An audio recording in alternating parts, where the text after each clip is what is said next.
ఏలూరులో మీ విజయ అవకాశాలు ఎలా ఉన్నాయంటారా? భారీ మెజార్టీతో గెలుస్తామండి. మేము ఏలూరులో పందాలు కడతానికి ఎవరైనా ముందుకు వస్తే మేము పందాలు కడతా సిద్ధంగా ఉన్నాం. వాళ్ళు ఏదో పిచ్చ పిచ్చ మాటలు మాట్లాడుతున్నారు అక్కడ ఇక్కడ. ఎవరక్కడ పందాలు కట్టతాలేదు, మనుషుల్ని రెచ్చదొబ్బేసి వదిలేస్తున్నారు తప్ప ఇప్పుడు ఇక్కడ 500 1000 మెజార్టీతో గెలుస్తామని అంటున్నారు తప్ప ఎవరో ముందుకు రావట్లేదు.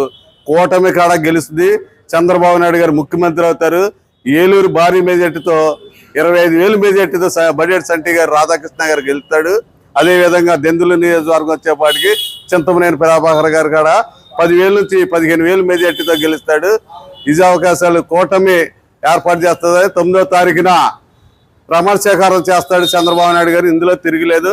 ఎవరన్నా డబ్బులు కట్టేవాళ్ళు ఉంటే పందాలు 5 లక్షల కాడ నుంచి ₹1 కోటి దాకా ఛాలెంజ్ చేస్తున్నాం. ఎవరైనా కానీ కట్టేవాళ్ళు ఉంటే మగవాడు ఉంటే రమ్మను.